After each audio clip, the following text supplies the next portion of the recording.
So today we're going to be making little whimsical gardens for our pot plants to brighten up our pot plants. This is a great activity for kids over about the age of 7, depending on how dexterous they are with their fingers, or a great project for mums and dads with their kids. Could be a nice little present for someone. So we're just going to be making some little polymer clay, little flowers, love hearts. In this one here I have a little caterpillar and a little snail as well.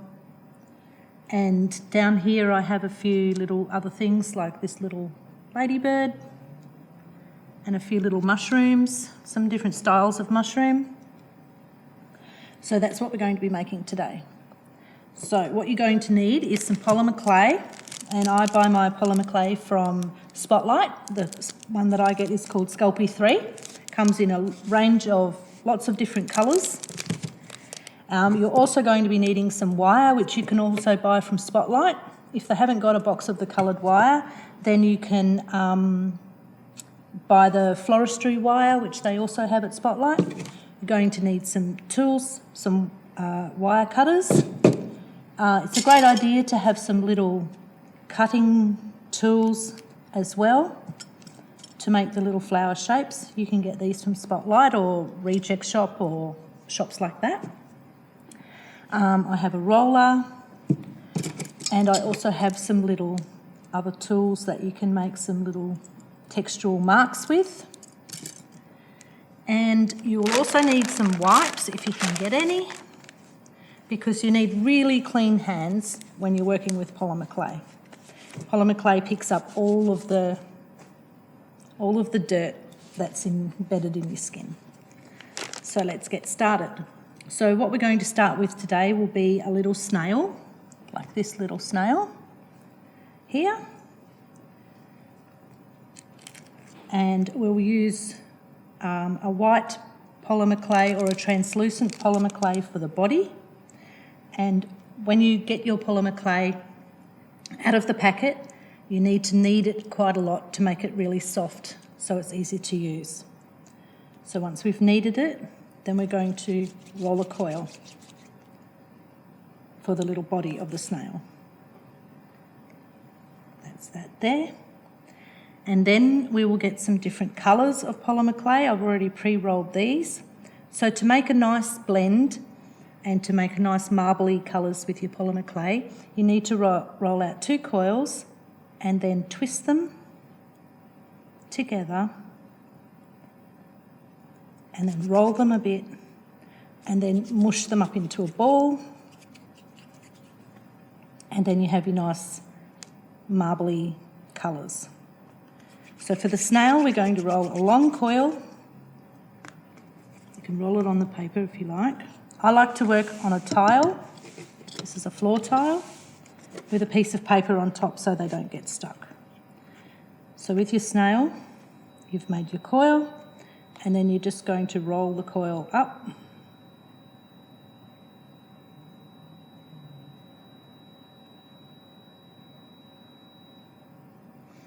and get your little snail's body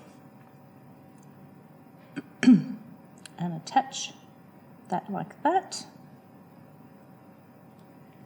Getting a piece of wire and thread that through the body so that it's like that.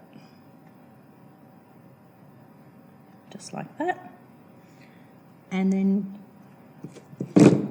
cutting some short stems of the wire for his little feelers, using the wire pliers to make a little coil in the top. That one goes in here. Make sure that you insert it quite deeply without coming out the other side. There's another one here that I've made. And then that's your little snail.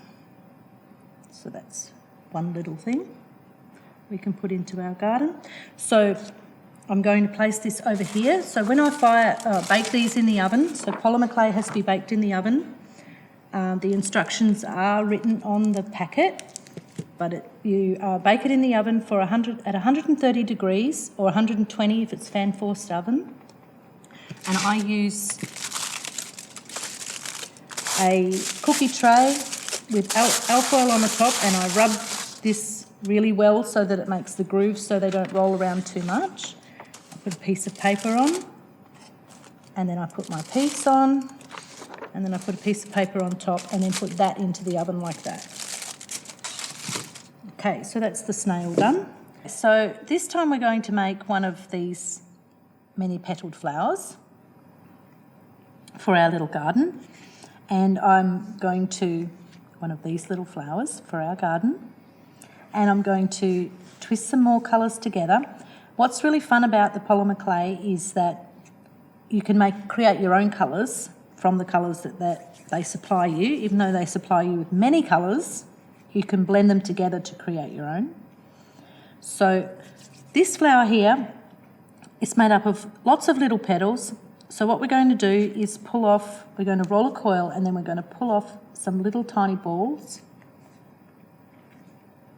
And we want them to range in size. We want them to be small and big.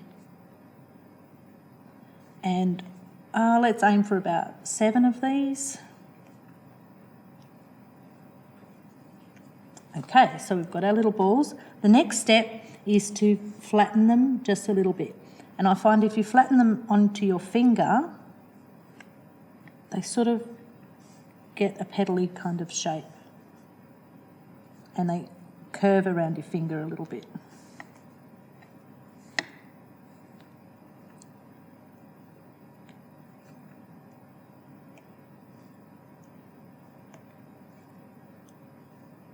Seven. Then we're going to get a little bit of yellow for the centre of the flower.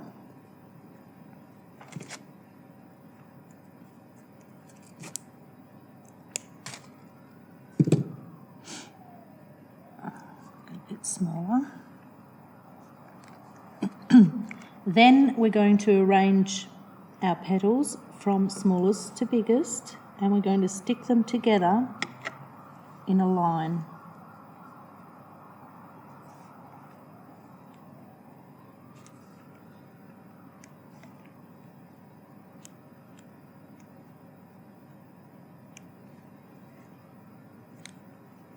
So we have our little line, and then we're going to get our little yellow ball and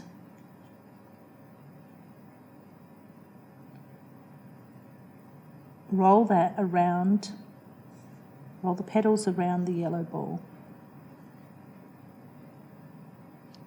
It's a little bit tricky, and you can see the flowers starting to emerge there. And then we put our wire in the middle and press down and squeeze the bottom a little bit so it has a good grip on the wire. Oops. And then bend our petals out a little bit. And add a little bit of glitter.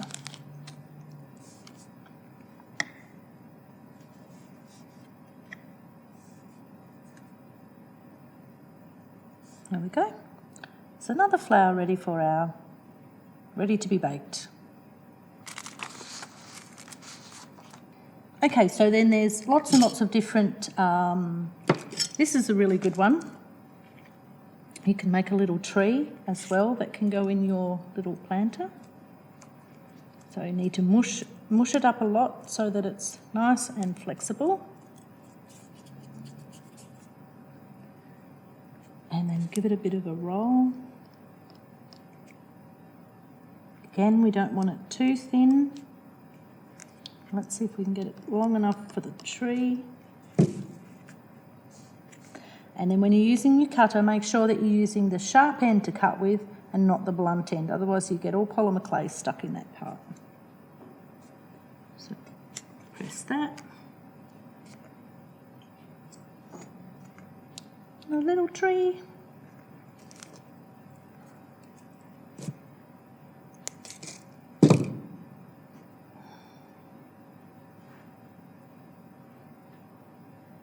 So there's our little tree, and you can add some glitter to that. You can also make it look like a little Christmas tree if you want to, and add little baubles to it, or you could make a little bird that sits in the tree.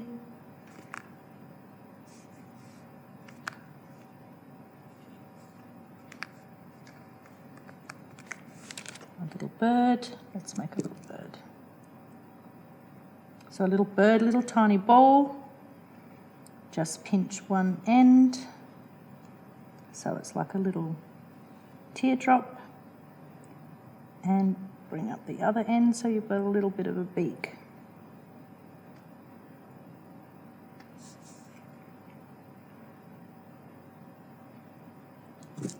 And a little eye. A little tree with a bird. There's also this flower here, which is a lily, which is easy to make as well. So let's make a pink one.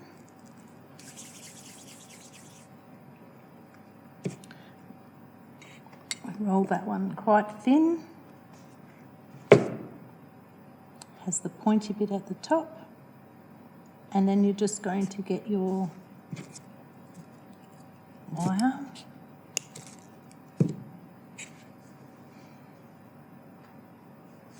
Let me look at that one. A little bit of yellow on the top of the wire.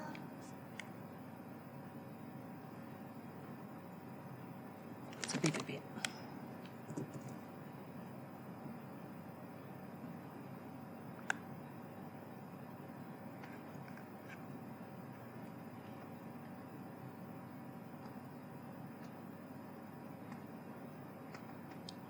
And there's your lily.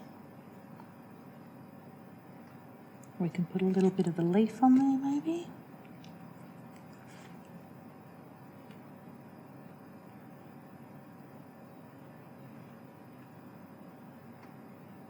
There we go. Got another one ready to bake in the oven. Okay, so let's make a mushroom. So we need some of the white or the translucent colour, and we're just going to roll a little stumpy sort of a trunk with a fatter on the bottom than it is on the top. So it's a cone shape sort of. And then let's get some red. Have some red mushrooms. So we're mushing it all up, making it nice and soft. If it becomes too sticky, then you can just put it in the fridge for a little while, and then it will make it harder and easier to use. So a mushroom, one of the little mushrooms, very simple. It's just rolling a ball and then rolling one end of it a bit tighter. A little bit of wire. So you're going to insert the wire up the stem. If it pokes out the side, it's okay. You can just move the clay around a little bit until it is in the centre. I like mushrooms that have a little bit of a bend. And then we just put the top bit on. Little mushroom. Then what you can do after this has been baked in the oven, you can get some white acrylic paint and the end of a skewer and dip that into the paint and then dot some little white dots on after it's been baked in the oven. That'll give you little white dots. That's one mushroom shape, and I'll show you one more mushroom shape. So a stem, some wire, and let's go for a different shape of mushroom. Give it a knead.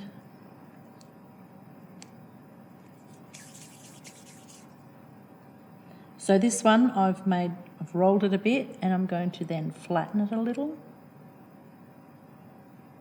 and press around the edges to give it that little dome shape. So inserting your wire. Oops. So if it comes out the side, just give it a smoosh on there and it will smooth it all back over. And you need enough at the top there so that this will fix on, but not too much that it pokes out the top.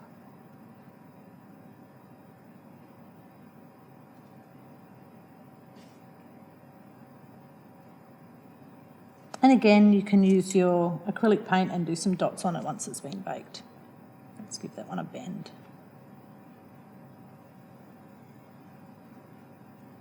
There we go, another mushroom. Okay, so now that you've made all of your precious little creatures and flowers and things, then you can place them onto a piece of paper. So I use the cookie tray to put them in the oven with. The instructions for baking these in the oven are written on the packet, but it's very, very tiny.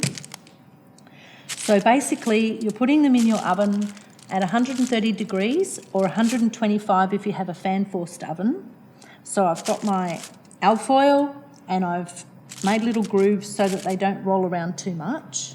Sometimes they do when you're picking up the whole tray and moving it into the oven. So I put a piece of paper on the top of the alfoil because that prevents the little pieces from getting shiny spots where they've been touching. Don't place them too close together because although the plastic on the wire doesn't actually melt in the oven, if they're touching together they will stick to each other, and you don't want that because that can wreck them really easily.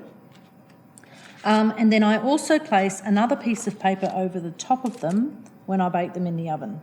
So then when you're placing them in the oven, you have to go very carefully so they don't roll off and move around and fall onto the bottom of your oven floor. We don't want that.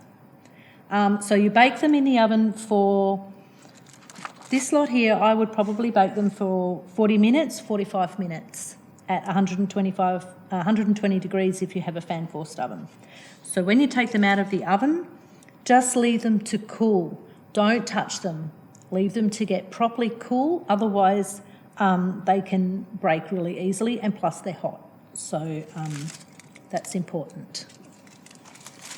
Okay, so once you place them in your little pot, as you can see, these ones here, these wires are a little bit short, so you probably want to think about that when you're making them, to make the wires a little bit longer, because these wires are a bit too short for this pot here. I find that you can, if you have them in a pot for a long time and you're watering them as you would water your normal plants, and you have them outside, they might get a little bit dirty, so as just from being outside. So if you want to keep them clean and nice, then I would probably recommend that you have it in a plant that's an indoor plant. Or you don't even have to stick them into a plant. You could stick them into lots of different things. There's lots of different places that you can pop these. You could even get a few in a little bouquet and present them in a little bouquet like that. Okay, so as I said before, you need to use your wipes a lot if you don't want to, as you can see, my hands are very glittery and I've got lots of red. Red stains a lot on your fingers and probably on your clothes. So it's probably best not to get it on your clothes. Don't get it on your carpet. So I'd probably do this activity in your kitchen or a floor that's tiled. If you do get it on your carpet, what they say to do is to get an ice cube out of the freezer and rub it onto the clay that's in the carpet. Don't rub it and mush it into the carpet, just rub it gently to make the clay cold so that it will pick off the carpet much easier. And if you don't want colour transfer from one colour that you're using, say you've been using red and your fingers are stained red, you'd want to use your wipes in between before you started using a pale colour like white or something. And probably I would start off using the pale colours first and then use the red colours. Red is the one that stains the most, stains your fingers the most and transfers the most. So you'd want to be wiping your fingers really well in between. You can also use this to wipe down your tile. If you've just set it on your tiles, it comes off very easily. Thanks for joining me today. And I hope you have lots of fun with your little polymer clay flowers and creatures, and see if you can come up with some different creatures and things to put into your little pot plants.